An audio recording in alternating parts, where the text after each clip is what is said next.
আসসালামু আলাইকুম, কেমন আছেন সবাই? আলহামদুলিল্লাহ আমি ভালো আছি। চলে আসলাম আপনাদের মাঝে আরো একটা নতুন ব্লগে। তো আজকের ব্লগে আমি আরাবিয়ান খ্যাপসা রান্না করব মুরগি দিয়ে। তো কিভাবে রান্না করব এ টু জেড আজকে আপনাদের সাথে শেয়ার করব। আর অনেক আপুরা আমার কাছে খ্যাপসার রেসিপিটা চাইছেন, তো ভাবলাম যে আজকে খ্যাপসার রেসিপিটা আপনাদের সাথে শেয়ার করি। ভিডিওটা শুরু থেকে শেষ পর্যন্ত দেখবেন এবং কেমন লাগলো লাইক কমেন্ট শেয়ার করবেন আর আমার চ্যানেলটা সাবস্ক্রাইব করে দিবেন। আর এই যে আমার রান্নাবান্না শেষ, তো চলেন আপনাদেরকে সাথে নিয়ে আজকে খ্যাপসা রান্নাটা শুরু করি। আরাবিয়ান খ্যাপসা কীভাবে রান্না করে ঘরোয়াভাবে সেটা আজকে শেয়ার করব। চলেন তাহলে ভিডিওটা শুরু করা যাক। খ্যাপসা আমি যেভাবে আমার মতো করে রান্না করে আমি সেভাবে শেয়ার করব। হয়তো বা অনেকে অনেকভাবে রান্না করে। তো এখানে আমি একটা ক্যাপসিকাম মরিচ কেটে নিলাম, তারপরে হচ্ছে টমেটো কেটে নিচ্ছি, আর একটা গাজর নিয়েছি। এই খ্যাপসাতে গাজর না দিলেও চলে, কিন্তু আমার কাছে গাজরটা কুচি কুচি করে দিলে আমার কাছে দেখতেও ভালো লাগে, খেতেও খুবই ভালো লাগে। এই জন্য আমি গাজরটা দেই মাঝে মাঝে, আবার দেই না। তো এই একটা গাজর আমি যে গ্রেট করে নিছি এই গ্রাইন্ডারে। তো এটা গ্রেট করে নিলে হচ্ছে একদম চিকন চিকন ঝুরি ঝুরি হয়। তো এইটা দিয়েই আমি আজকে ক্যাপসাটা কিভাবে রান্না করি আপনারা দেখেন। এভাবে রান্না করলে অনেক ভালো লাগে আমার কাছে, এই জন্য আমি এভাবে রান্না করি। তো অপশনাল, এটা গাজর না দিলেও চলবে, কিন্তু আমি দেই। তারপরে হচ্ছে আমি এই যে এখানে আমি পেঁয়াজটা নিতে ভুলে গেছিলাম, পেঁয়াজটা পরে আমি এনে হচ্ছে কেটে নিয়েছি। আর এগুলাই যে সুন্দর মতো একটা প্লেটের মধ্যে ভাগ ভাগ করে সাজাইলাম, একটা লেবু নিলাম। তারপরে এখন আগে সবজিগুলো কেটে নিছি, এখন এই যে মুরগি দুইটা ভিজায় রাখছিলাম সকালে। এখন আমি এখান থেকে 1.5টা মুরগি রান্না করব, আহ, আর অর্ধেক হচ্ছে ফ্রিজে রেখে দিব। তো মুরগি যার যেমন পছন্দ সেভাবে করতে পারেন, অনেকে বড় বড় পিস করে করে, অনেকে ছোট পিস করে করে। তো যা আপনাদের যেমন ভালো লাগে তেমনি করতে পারেন। তো আমি আজকে হচ্ছে বড় বড় পিস করেই করব, যেহেতু আমি এটাকে ওই যে আগে কষাইয়া তারপরে এটাকে ফ্রাই করব সুন্দর মতো। তো বড় বড় পিস করেই আমি এটাকে করব। বড় বড় পিস করে করলে কি দেখতে সুন্দর লাগে যখন উপরে সাজায় দেয় তখন। আর এটা কিন্তু একদম আস্ত মুরগি দিয়েও করা যায়, কিন্তু আমি আস্ত মুরগি দিয়ে করি নাই। যেহেতু পরে আবার আমার ম্যাডামরা এটাকে আবার আস্ত মুরগি আমি গ্রিল করলে কাটতে হবে, ম্যাডামরা কাটবে, এই জন্য ভাবলাম যে পিস পিস করে কেটে দেয়, এটাই ভালো হবে। তো আমি এই তো চামড়া ছাড়াই নিচ্ছি। এদেশে মানুষ কিন্তু মুরগির, এই ব্রয়লার মুরগির চামড়া কখনোই খায় না, ফালাই দেয়। তো আমি মাঝে মাঝে ওই যে চামড়া সহ কি করি, মুরগি ফ্রাই করি, তখন আমার কফিলে বলে যে চামড়া ফালাস নাই কেলে, চামড়া ফালাই দিবি। তো আমি কই যে সব সময় তো একভাবে রান্না করে, এর জন্য চামড়া সহই করি। আবার রেস্টুরেন্টে কি করে, চামড়া সহই এগুলা হচ্ছে রান্না করে, তারপরে ওরা খাওয়ার সময় চামড়াটা উপর থেকে ফেলে দেয়, এরকম করে। তো আমি ভালো মতো মুরগির পিসগুলা দেখেন ধুয়ে নিচ্ছি। এটা ধুয়ে নেওয়ার পরে আমি চাকু দিয়ে এটাকে কেচায় কেচায় কেচায় কাটবো, কারণ কেচায় কেচায় কাটতে দিলে কি হয়, মশলাগুলো খুব সুন্দর মতো একদম ভিতরে ঢুকে, আর এটা লবণ টবণ ভালো মতো ঢুকে খাইতেও ভালো লাগে। তো এই যে সবগুলো আমি সুন্দর মতো ওই যে করে কেটে দিচ্ছি। আর এই যে বুকের যে পিসটা, এটা আমি একটু ওই যে মাঝখান থেকে ভাগ করে দিচ্ছি। এতে করে এটা মানে এই মাংসের বুকের যে অংশটা পাতলা হবে, আর খুব সুন্দর করে তাড়াতাড়ি সিদ্ধ হয়ে যাবে। নইলে আবার অনেকক্ষণ ধরে এটা রান্না করতে হবে, সিদ্ধ হতে একটু সময় লাগবে। তো এই দেখেন এইভাবে আমি ছাড়াই দিচ্ছি মাংসটা। আবার একটু কেচাই কেচাই দিচ্ছি, মানে দুই রকমই দিচ্ছি, যাতে করে মাংসের ভিতরে সুন্দর মতো মশলা একদম ঢুকে। দেখছেন, এইভাবে আমি করে দিচ্ছি। তারপরে এখন আমি যা যা মশলা এখানে ব্যবহার করব, ধনিয়ার গুঁড়া নিয়েছি, হলুদের গুঁড়া নিয়েছি, তারপরে মুরগির মিক্স মশলা নিয়েছি, শুকনা মরিচের গুঁড়া নিয়েছি, আর এখানে আনাম কিছু, এই যে আমি খাবারে ব্যবহার করে থাকি, আনাম, ধনিয়া, এলাচ, দারচিনি, তারপরে গরম মশলা আর কি, মিক্সের যে গরম মশলাগুলো আছে ওগুলা সবগুলা আনাম। তো আমি বেছে বেছে তো একটু আনাম ইগুলা এখানে দিব খ্যাপসার মধ্যে, এতে করে খ্যাপসার গ্রানটা সুন্দর হয়। আর যখন আপনি খেতে যাবেন তখন ওই যে আনাম জিনিসগুলা, ধনিয়া তারপরে জিরাগুলো কামড় লাগলে খুব ভালো লাগে খেতে। তো এখানে আমি দেখেন চুলার মধ্যে আমি ফ্রাই প্যান বলতেছি, পাতিলে তেল দিয়ে দিছি, ডেকসি বলে এটাকে, ডেকসিতে তেল দিয়ে দিছি। আর এখানে আমি সব সবজি কেটে নিছি, এটা দেখাইলাম, মশলাও দেখাইছি, তারপর আদা রসুন পেস্টও নিয়ে নিছি, সেটাও আপনাদের সাথে শেয়ার করলাম, মানে আমার যা যা লাগবে। তারপরে এখানে আমি এই যে বাটার অয়েল দিয়ে দিলাম। এখন আমি বাকি জিনিসগুলো এখানে ঢাইলা দিব। প্রথমে আমি এখানে দিব পেঁয়াজ আর ক্যাপসিকাম, মরিচ আর টমেটো এগুলা দিয়ে আমি হচ্ছে ভাজবো। ভাজার পরে বাকি জিনিসগুলো এক এক করে দিব। আর বাহিরে প্রচুর পরিমাণে রোদ, এত গরম, মানে এসি ছেড়ে নিছি, তারপর এসিতেও আমাকে মনে করেন মানাইতেছে না, এত গরম। তো সামান্য পরিমাণে লবণ দিয়ে দিচ্ছি, এতে করে টমেটোটা সুন্দর মতো মানে হবে, নরম হয়ে যাবে। এজন্য তারপরে হচ্ছে এখানে আমি টমেটো পেস্ট দিব, আবার আদা রসুন দিব, দিয়ে তারপরে আবার সুন্দর মতো এটাকে কষাবো। তা এতে করে সব কিছু একসাথে দিলে একসাথে ভাজা হয়ে যায়, টমেটোটাও সিদ্ধ হয়ে যায়, সব কিছু একসাথে হয়ে যায়, পরে হচ্ছে করব। তো এখানে আমি এই যে মাংসগুলা দেখেন সুন্দর মতো উপরে এইভাবে টমেটো তারপরে পেঁয়াজ মরিচের উপরে সাজাই দিলাম।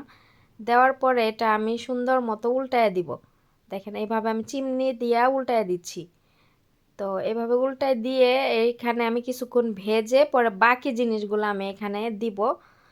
এইভাবেই অনেকে রান্না করে, আবার অনেকেই আছে যে মুরগিটা মানে পাতিলে মশলা দিয়ে সিদ্ধ করে মাংসটা উঠায় রাখে, তারপরে ওই চালটা ওইখানে দেয়, আবার মুরগিটা তেলে ভাজে। আবার অনেকে আছে যে মুরগিটা আলাদা ফ্রাই করে, পরে হচ্ছে চালটা আলাদা রান্না করে।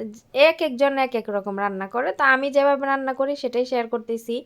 কারণ অনেক আপুরাই আমাকে এর আগে কমেন্ট করছেন যে আপু খ্যাপসা রেসিপিটা দাও, তুমি কিভাবে খ্যাপসা রান্না করো। তো ভাবলাম যে আজকে রেসিপিটা আমার মতো করে শেয়ার করি। তো এই যে টমেটো পেস্টও দিয়ে দিছিলাম, আদা রসুনও হচ্ছে এখন দিয়ে দিলাম এই পর্যায়ে। এখন সুন্দর মতো এটাকে ভাজবো। ভাজলে যে আদা রসুনের যে কাঁচা স্মেলটা আছে এটা চলে যাবে। তো দেখেন কালারটা এখনই কিন্তু সুন্দর লাগতেছে, একটু পরে যখন মশলাগুলা দিব তখন আরও সুন্দর লাগবে। তারপরে এই তো আমি একটা লেবু এখানে রস করে দিচ্ছি।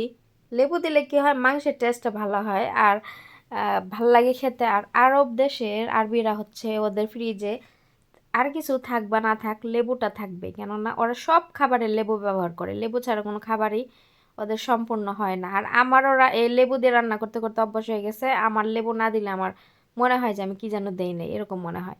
যাই হোক, অনেকক্ষণ ভরে কষাই নিলাম। এখন আমি এই যে মশলাগুলা দিয়ে দিলাম, সুন্দর মতো লাড়াচাড়া দিয়ে নিব একদম, যাতে মাংসের সাথে মশলাগুলো সুন্দর মতো মিক্স হয়ে যায়। দেখেন এইভাবে উল্টায় পাল্টায় সুন্দর মতো করতে হবে। তারপর আমি এখানে পানি দিব। পানি দিতে যেহেতু মাংসটা এখানে পানি নাই, আর নাইলে লাইগা যাবে, পুড়ে যাবে। পানি দিলে সুন্দর মতো এটাকে হচ্ছে সিদ্ধ হবে। আর সিদ্ধ হলে আমি এখান থেকে তো উঠায় নিব, এর জন্য পানির পরিমাণ বেশি দিয়ে সিদ্ধ করলেও কোনো সমস্যা নেই, কারণ এই পানিতে আমি আবার চাল দিয়ে দিব। তাহলে এই যে এখন যে মুরগির মাংসটা রান্না করতেছি, মুরগির মাংসের যে ফ্লেভার আছে এটা কিন্তু এই পানির মধ্যে চলে যাবে। তখন ওই পানির মধ্যে চাল দিয়ে রান্না করলে অনেক সুন্দর লাগে, মানে মজা লাগে খেতে। তারপরে এখানে আমি শুকনো মরিচের গুঁড়া, ধনিয়ার গুঁড়া, হলুদের গুঁড়া, মুরগির মিক্স মশলা, একটু সামান্য পরিমাণে লবণ, তারপরে হচ্ছে একটু কি ফুড কালার, এগুলো দিয়ে একটা হচ্ছে তারপরে সামান্য পরিমাণে তেল দিয়ে আমি একটা সসের মতো বানাই নিচ্ছি।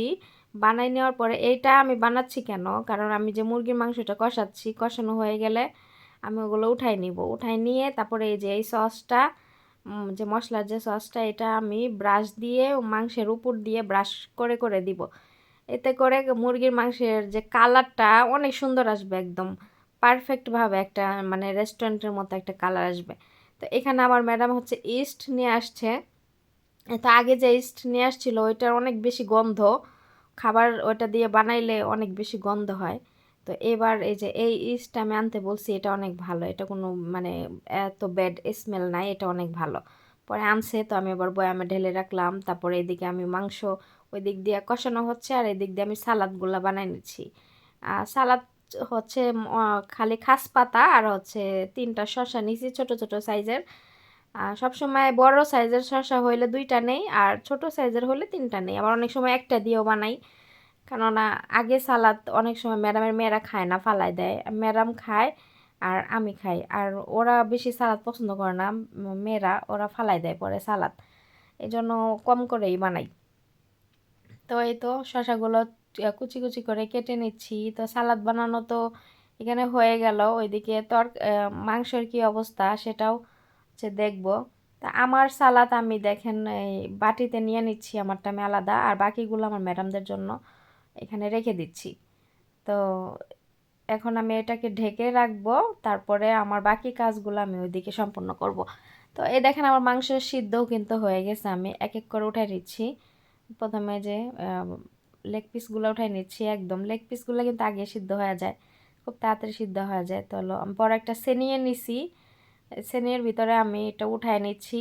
ওঠানো হয়ে গেলে তো ওই যে মশলার যে সসটা ওইটা ব্রাশ করে দিব, দিলেই তারপরে ওই যে ফোড়নে দিব ফ্রাই করার জন্য। আমার এই ফোড়নটা নষ্ট হয়ে গেছে, নিচে যে গ্রিল করে না মাংস, ওইটা আগুন জ্বলে না, তো সমস্যা। উপরেরটা জ্বলে কিন্তু নিচেরটা জ্বলে না, এই জন্য ওইটার ভিতরে মাংসটা ফ্রাই করতে পারি নাই, চুলার ভিতরে আগে এইভাবে রান্না করলাম। তো আমি এক এক সময় এক একভাবে রান্না করি। তারপরে তো গাজর আর ওই যে কারি পাতা দিয়ে দিলাম, আর এখানে আমি কিন্তু আস্ত আস্ত 3টা শুকনা লেবু দিয়ে দিছি, এটা আরব দেশে খায় শুকনা লেবু। তো ও 3টা দিয়ে দিছি, এটা যখন দিছি আমি ভুলে গেছিলাম শেয়ার করতে, দেখানো হয় নাই। তারপরে এইখন আমি চাল পরিমাণে পানি মেপে মেপে দিব, আর এই গ্লাসটা আমার একদম মাপা, আমি এই গ্লাসে করে সব সময় পানি দেই, একদম পারফেক্টভাবে হয়। তো পানিটা দেখেন এরকম বলক এসে গেছে, এখন আমি ধনিয়া পাতা দিয়ে দিচ্ছি এখানে। ধনিয়া পাতা দেওয়ার পরে আমি একটু লাড়াচাড়া দিয়ে তারপরে আমি এখানে চালগুলা দিয়ে দিব। চাল কিন্তু আমি বাসমতি চাল আরও 1.5 ঘন্টা আগে ভিজায় রাখছি। এটা আগের থেকে ভিজায় রাখলে পরে যখন রান্না করবেন তখন কিন্তু অনেক সুন্দরভাবে এটা হয়, মানে চালটা একদম আস্ত আস্ত থাকে, একদম সফট হয়ে যায়। তখন পানি অল্প দিয়ে তখন এই যে দমে বসে রাখলে সুন্দরভাবে এটা রান্না হয়ে যায়, বেশি সময় লাগে না। তো বাসমতি চাল এভাবেই আগে ভিজায় রান্না করলে পারফেক্টভাবে হয়, আমি এভাবেই রান্না করি, তো এভাবেই আপনাদের সাথে শেয়ার করলাম। তারপরে তো মুরগির মাংসতে আমি যে সসটা বানাইছি, প্রত্যেকটা মাংসের পিসের উপরে আমি সসটা যে চামচ দিয়ে প্রথমে দিয়ে দিলাম, তারপরে এই যে দেখেন একটা ব্রাশ নিছি, ব্রাশ দিয়ে সুন্দর মতো আমি এটাকে ব্রাশ করে দিচ্ছি, যাতে করে মশলাগুলো প্রত্যেকটা মাংসের কোনায় কোনায় গিয়ে লেগে পড়ে, আর এটা যাতে দেখতেও অনেক সুন্দর একটা কালার আসে, আর সুন্দর লাগে দেখতে, খাইতেও ভালো লাগে। তো এইভাবে ব্রাশ করে দিলাম। ফোড়নের ভিতরে আরও 2 মিনিট আগে আমি আগুন জ্বালায় রাখছি, এতে করে ফোড়নটা একটু গরম হবে। তারপরে তো আমি এই যে এখানে দিয়ে দিলাম, তো কিছুক্ষণ এখানে ফ্রাই হইতে থাকুক, আর আমি এখানে অন্যান্য কাজ করি। তো গত 3 দিন আগে আমার কফিলকে তার বন্ধু এই যে মাংস রান্না করে দিছিল, মানে এটা হচ্ছে লাহাম হাম্মাস। তো উনি কি করছে, খায় না, ফ্রিজে রেখে দিচ্ছে, আমার মনেও নাই। তো আমি ভাবলাম যে আজকে খ্যাপসা রান্না করতেছি, তো খ্যাপসার সাথে এটা খাইতে ভালো লাগবে, তো গরম করে দেই তাহলে খাবে, আর গরম করে না দিলে ওই ফ্রিজ ওইভাবে থাকবে, পরে ফালাই দেওয়া হবে। এই জন্য আমি গরম করতেছি, আর এটা গরম করার পরে দেখতে কি কালা ভুনার মতো হয়েছে। অবশ্য মাংসটা খেতে কিন্তু মজাই হয়েছিল, দেখতে একদম লাস্টে দেখবেন একদম কালা ভুনার মতো দেখা যাচ্ছে। তো রান্না শেষ, গরম করা হওয়ার পরে আমি এটাকে হটপটে বেড়ে রাখবো। তো আমার ম্যাডাম যখন খাবে তখন ম্যাডামরাও খাবে, ওনার হাজব্যান্ডের জন্য রাখবে। তো মুরগির মাংস দিয়ে আর খাসির মাংস দিয়ে মিলিয়ে আজকে হচ্ছে দুপুরে লাঞ্চ করবে আর কি। তারপরে তো দেখেন দেখতে কিন্তু একদম কালা ভুনার মতো লাগতেছে, কিন্তু এটা কালা ভুনা না, এটা হচ্ছে লাহাম হাম্মাস বলে, এই দেশে আরবিয়ান একটা ওমানি একটা ট্রেডিশনাল খাবার, যেটা ঈদের মধ্যে ওরা খেয়ে থাকে। আমার এই তো মুরগি এক পাশে ফ্রাই করা হয়ে গেছে, এখন আমি অন্য পাশে উল্টিয়ে দিচ্ছি। তো ওই পাশেও আমি মশলাটা ব্রাশ করে দিব, দুই পাশে যাতে সুন্দর একটা কালার আসে। তো এই তো এক এক করে উল্টিয়ে দিলাম, আর কিছুক্ষণ হইলেই রান্না বান্নার পর্ব শেষ হয়ে যাবে, তারপরে ফাইনাল লুকটা আপনাদের সাথে শেয়ার করব। এখানে আমি যে খ্যাপসার যে রাইসটা, এটা কিন্তু আমি দমে বসায় রাখছিলাম অনেকক্ষণ, এখন আমি এটাকে সুন্দর মতো আস্তে আস্তে লাড়া দিব, একদম কর্নার থেকে দেখেন এইভাবে আলতো আলতোভাবে এটাকে উল্টায় দিতে হবে, কারণ উপরের গুলা যাতে নিচে চলে যায় আর নিচের গুলা উপরে চলে যায়, এতে করে উপরে যদি কিছু মানে এই চালগুলা যদি মানে চাল চাল থাকে ভাতগুলা, তাহলে একদম পারফেক্টভাবে দমে থাকলে এভাবে উল্টায় দিলে সুন্দর মতো হয়ে যাবে। তো দিলাম এভাবে আস্তে আস্তে, এখন আর কিছুক্ষণ আমি এখানে রাখবো, আর 4 থেকে 5 মিনিট রাখলে হবে। আর এখানে মুরগি ফ্রাই করা আমার হয়ে গেছে, দেখেন ফাইনাল লুকটা মাশাআল্লাহ কতটা সুন্দর হয়েছে, কালার দেখতে কতটা সুন্দর লাগতেছে, তাই না? তারপর এখানে আমি ফলগুলো কেটে নিচ্ছি। এখানে আমি আম নিয়ে নিছি 2টা। আর আমগুলো একটু কাঁচা কাঁচা টক টক লাগে, ভালো লাগে না খাইতে। আমি তো আগে টক অনেক পছন্দ করতাম, এখন আমি টক একদমই খাইতে পারি না। তো এখানে 2 রকমের 2টা আম নিছি। এই আমটা অনেক লাল ছিল, এটা আগে নিয়ে আসছিল, বা পরের যে আমগুলো নিয়ে আসছে ওগুলো একদম কাঁচা কাঁচা, ওগুলো টক টক লাগে, ভালো লাগে না। তারপরে এইখানে আমি একটা ভুল করে ফেলছি, দেখেন ভুল করে পরে মনে হলো যে এটা কেন করলাম। দেখেন, আমরা যখন আম তরমুজ খাই আমাদের কিন্তু এক পেটে যায়, তাই না? কিন্তু এক পেটে গেলে কি হবে? এই যে আমি যে আমটা কাটলাম, আমটা কেটে আমি এই যে আমের এই যে প্লেটটা না ধুইলাম না, তারপরে হচ্ছে চাকুটাও আমি ধুই নাই। এটাই আমার ম্যাডামরা খাওয়ার সময় ধরবে কি, যে আম চাকু দিয়ে আম কাটছি, ওই আমের গ্রান কেন, মানে তরমুজে চলে আসছে কেন? আমি কি ই চাকু ধুইয়া নেই নাই, এটা বলবে, আমি জানি। কারণ এর আগে এরকম ভুল করে একবার এরকম করে ফেলছিলাম, ধুইয়া নেই নাই আম কাটার পরে। পরে ওই যে তরমুজ দিয়ে আমের একটু গ্রান আসছে, তো আমাকে পরে জিজ্ঞাসা করতেছে, আমি বলতেছি যে ভুলে গেছিলাম ধুইতে। পরে আমাকে বললো যে ওইভাবে মানে ধুইয়া নিতে। আজকেও আমি সেম ভুলটাই করছি, করে আমার পরে মনে হয়েছে আল্লাহ এটা কেন করলাম। যাক, সমস্যা নাই। আহ, যদিও এক পেটে চলে যায় সব খাবারই, কিন্তু তারপরও এরকম মানে মানে ওরা এক জিনিসেরই আরেক জিনিস পছন্দ করে না। তারপরে এই যে আমার খ্যাপসা রান্না হয়ে গেছে। দেখেন গাজরগুলা, দেখেন ভাতের মধ্যে কিন্তু সুন্দর লাগতেছে একদম, ভাতের সাথে গাজর দেখতে সুন্দর লাগতেছে। তারপর মুরগির যে পিসগুলা, এগুলা সুন্দর মতো দেখেন উপরে সাজাই দিলাম। মাশাআল্লাহ, কতটা সুন্দর লাগতেছে না? একদম পারফেক্ট খ্যাপসা হয়ে গেছে। তো রেসিপিটা কেমন লাগলো সবাই বলবেন। কয়েকদিন ধরে ভাবতেছি যে আপনাদের সাথে একটা মানে বিষয় শেয়ার করব। আর ওই যে আগের ভিডিও যে বানানো আছে ওগুলো আপলোড এখনো দেওয়া শেষ হয় না, একটার পর একটা ভিডিও বানায় ওগুলো জমা আছে, এর জন্য আর শেয়ার করা হয় না। তো আমি বাংলাদেশ থেকে আসছি, তো কয়দিন হইলো, আজকে 1 তারিখ, তো 15 দিনের হয়ে গেছে। আমার ম্যাডাম জানে যে আমার হাতে টাকা পয়সা নাই, কারণ আমার ম্যাডাম সবসময় দেখে যে আমি যখনই আমার ম্যাডামদের সাথে বাইরে যাই আমি আমার ছোট যে পার্স ব্যাগ এটা সাথে করে নিয়ে যাই। আর আমি অনেক কিছু কেনাকাটা করি তাদের সাথে গেলেও, নিজের মতো করে। এখন বাংলাদেশ থেকে আসছি, আমার ম্যাডাম বুঝতে পারছে যে আমার হাতে টাকা নাই। আর স্যালারি যে আসছে ওইটা আমি আমার আমার অ্যাকাউন্টে আমি পাঠিয়ে দিছি, তো আমার হাতে টাকা নাই। তো এই জন্য এক্সট্রা ভাবে মানে আমার কফিলকে বলছে যে আমাকে 5 রিয়াল টাকা দেওয়ার জন্য, যাতে করে আমি মানে দোকানে টোকানে গেলে ম্যাডামদের সাথে আমি যাতে আমার পছন্দ মতো আমি কিনতে পারি। আর আমি মানে প্রচুর টাকা খরচ করি, এটা আমার ম্যাডামে জানে। বাহিরে গেলে এটা ওইটা আমি, ম্যাডাম তো দেয়, তারপর আমি আমার মন মতো করে কেনাকাটা করি। তো আপনাদেরকে দেখাই, দাঁড়ান।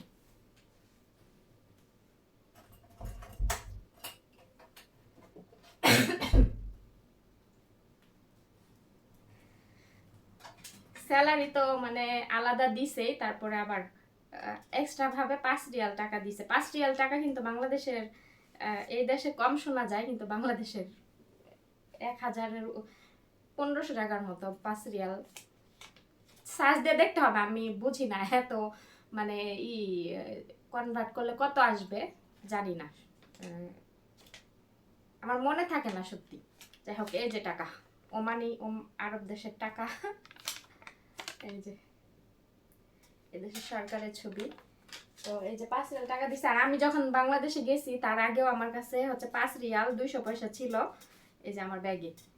আমি এ টাকা আমার এক্সট্রা ভাবে রেখে দিছি, আমি জানি যে আমি আবার আসবো, আসলে আমি এখানে খরচ করতে পারবো, এর জন্য আমি এক্সট্রা ভাবে রেখে দিছি। তো এখান থেকে আমার ভাই আবার 1 রিয়াল টাকা নিছিল, কেন ও আমার কাছে চাইছিল যে ওমানি টাকা ওর কাছে ও রাইখা দিবে আর কি, ওমানি টাকা। তো আমি যে এরকম নতুন টাকা ওরে 1 রিয়াল দিছি, এটা প্লাস্টিকের টাকা, এটা পানিতে ভিজলেও কোনো কিছু হবে না, প্লাস্টিকের। দেখেন তো এই দেশের টাকাগুলা কত চকচকা, দেখেন তো কত চকচকা নোটগুলা, এই দেশের টাকাগুলা মানে কি সুন্দর চকচকা পরিপাটি। হ্যাঁ, আর আমাদের দেশের টাকা ব্যাংকে গিয়া টাকা তুইলা নিয়ে আসলেও মনে হয় কি যে পুরাতন, মনে হয় যে কিভাবে কিভাবে মানে সিরা ফাটা দুনিয়ার বের হয়। তো এই বিদেশের টাকাগুলো আবার এরকম না, একদম চকচকা ঝকঝকা টাকা। আমি আগে প্রচুর টাকা খরচ করতাম, এখন আমি এত টাকা পয়সা খরচ করব না, কেননা এত টাকা পয়সা খরচ করে কোনো লাভ নাই দেখছি। তো এখন থেকে সেফ সেফ ভাবে চলবো, যাতে করে বেশি টাকা পয়সা খরচ করতে না হয়। মনে চাইলে এই যে একটা জিনিস কিনলাম, মনে চাইলে এটা করলাম, এগুলা করব না। হ্যাঁ, প্রয়োজনীয় যেটা আমার প্রয়োজন, আমার ম্যাডামে আমাকে যা দেয় তার ব্যতীত যদি আমার এক্সট্রা কিছু প্রয়োজন হয় সেক্ষেত্রে আমি কিনতে পারি। তাছাড়া আমি আর কোনো টাকা পয়সা আজে বাজে জিনিস কিনা নষ্ট করব না, না, না। ঠিক আছে, এই বিষয়টাই মানে এই ছোটখাটো বিষয়গুলা আমরা যারা প্রবাসে কাজ করি তারা কিন্তু আমরা এই ছোটখাটো বিষয়তে অনেক আনন্দ হই, অনেক আনন্দিত হই, তারপর শেয়ার করি, তাই না? এগুলাই তো আমাদের ইয়া মানে খুশির মুহূর্ত। তো দেখেন আমার ম্যাডাম বুঝে যে আমি দেশ থেকে আসছি, আমার হাতে টাকা নাই, অথচ আমাকে কিন্তু স্যালারি দিছে, আমি স্যালারি আমার অ্যাকাউন্টে পাঠিয়ে দিছি। তো তারপরেও ভাবছে যে আমি তো টাকা অ্যাকাউন্টে পাঠিয়ে দিছি, এখন আমার হাতে তো টাকা নাই, তাহলে এক্সট্রা ভাবে আমাকে দিছে যাতে করে আমি আমার মন মতো খরচ করতে পারি। যাই হোক, ম্যাডামকে অনেক অনেক ধন্যবাদ যে সে সবসময় আমার খেয়াল রাখে। আলহামদুলিল্লাহ, মাশাআল্লাহ। তো যাই হোক, শেয়ার করলাম আপনাদের সাথে। তো সবাই ভালো থাকবেন, সুস্থ থাকবেন, আল্লাহ হাফিজ।